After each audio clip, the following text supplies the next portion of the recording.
ओम श्री गणेशाय नमः। नमस्कार बंधुगण, आपण मानंकु समस्तंकु आपणक निजस्व चैनल ज्योतिष दर्पण को मु हार्दिक स्वागत करुछि।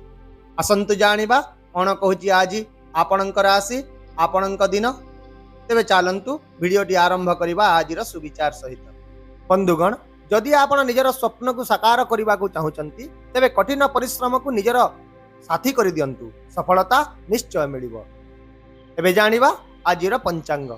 आज होची 6 अगस्त 2025 बुधवार, श्रावण मास शुक्ल पक्ष द्वादशी तिथि अपराह्न 2:08 पर्यंत रहिबो। तापर त्रयोदशी तिथि आरंभ हेबो।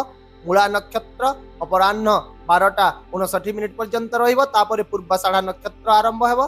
चंद्र आज धनु राशि रे गोचर करिवे तो सूर्य कर्कट राशि रे रहिबे। आजिर राहु काल अपराह्न 12:32 रु अपराह्न 2:10 पर्यंत रहिबो। एही समय रे कोनोसी शुभ कार्य आपण करंतु नाही। आज अमृत मुहूर्त बा शुभ समय उपलब्ध नाही। आसंतु एबे आलोचना करिबा दिनटी मकर राशि पई किपरि कटिबो। आज दिनटी आपणक पई विशेष भाव रे ठीक ठाक रहिबो। जदि आपण अन्य मानक सहित निजर खुशी को बांटिबे तेबे एहा आपणक मन को खुशी एवं स्वास्थ्य को भल रखिबो।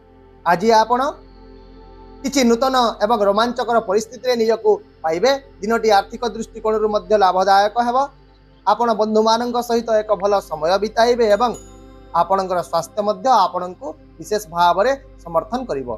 टंका पाइबार अधिक संभावना रहिछि, तथापि आपण आज विशेष करी टंका संबंधी मामला रे मानसिक चाप नेबारु बंचंतु, किंतु सतर्क रहंतु। विशेष करी मध्याह्न परे गाड़ी चलाइबा समय रे आज विशेष सतर्कता अवलंबन करंतु। जदि घरे किंबा परिवार रे कोनोसी समस्या चलीछि तेबे कोनोसी गरीब व्यक्ति को किछि आर्थिक सहायता दियंतु, जहा आपणक पई बहुत शुभ हेबो।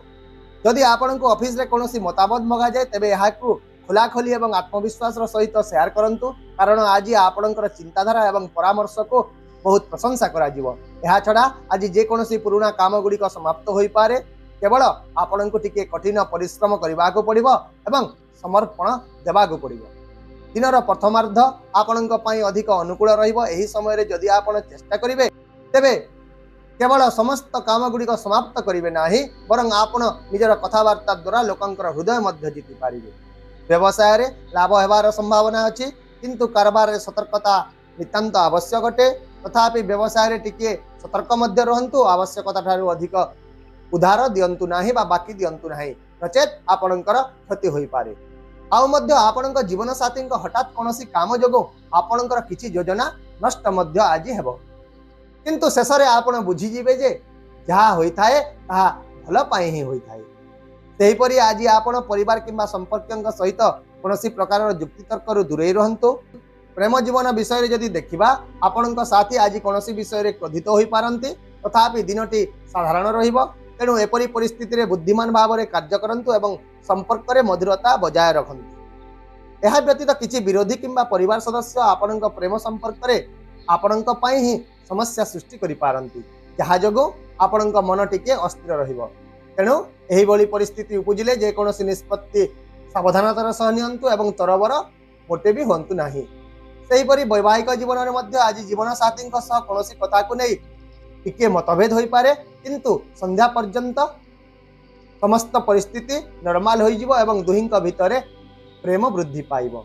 एहा छडा आज आपण निजर संतानक पक्षरु किछि भल खबर पाइबार संभावना अछि। तथापि आज कोनोसी जिनिस को समानंकु जोर जबरदस्ती करांतु नाही एवं अन्य मानंक उपरे आपणकर मतामत लदी दियंतु नाही।